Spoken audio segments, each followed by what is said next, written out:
ദൈവത്തിന് സ്തോത്രം. എല്ലാവരെയും ദൈവം ധാരാളമായി അനുഗ്രഹിക്കട്ടെ.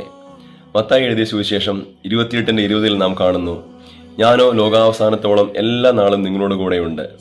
ഇത് നമ്മുടെ കർത്താവായ യേശു നമ്മോട് പറഞ്ഞ വാഗ്ദത്തമാണ്.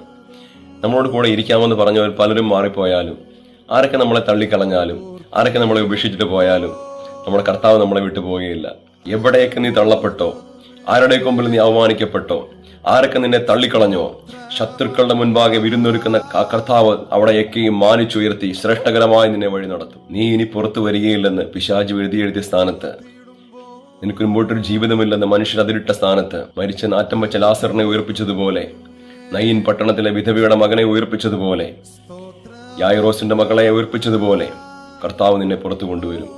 എവിടെയൊക്കെ ഒതുക്കപ്പെട്ടോ, എവിടെയൊക്കെ ഒറ്റപ്പെട്ടോ, എവിടെയൊക്കെ നിന്ദിക്കപ്പെട്ടോ, എവിടെയൊക്കെ അവമാനിക്കപ്പെട്ടോ, എൻ്റെ കർത്താവിൻ്റെ ഒരു പ്രവൃത്തിയാണ് അവിടെ നിന്നെ ഉയർത്തുക എന്നുള്ളത്. കർത്താവ് തീർച്ചയായിട്ടും വീര്യപ്രവൃത്തി ചെയ്ത് ചെങ്കടലിന്റെ നടുവിൽ കൂടി ഇസ്രായേലിനെ നടത്തിയതുപോലെ, വീര്യമുള്ള ഭുജം കൊണ്ട്, ബലമുള്ള കൈ കൊണ്ട് കർത്താവ് നടത്തിയതുപോലെ, പകൽ മേഘസ്തംഭമായി രാത്രി അഗ്നിത്വമായി അവരോട് കൂടെ ഇരുന്നതുപോലെ കർത്താവിന്റെ സാന്നിധ്യം നമ്മുടെ കൂടെ ഇരുന്ന് ആ അവമാനിക്കപ്പെട്ട സ്ഥാനത്ത്, തള്ളപ്പെട്ട സ്ഥാനത്ത്, നിന്ദിക്കപ്പെട്ട സ്ഥാനത്ത്, ഒറ്റപ്പെട്ട സ്ഥാനത്ത് കർത്താവ് ശ്രേഷ്ഠകരമായി മാനിക്കുവാൻ ഇടയാകും. ഈ കർത്താവിന്റെ വചനങ്ങൾക്ക് മുമ്പിൽ നമ്മെ തന്നെ താഴ്ത്തി ഏൽപ്പിക്കാം. കർത്താവ് ശ്രേഷ്ഠകരമായി എല്ലാവരെയും അനുഗ്രഹിക്കട്ടെ.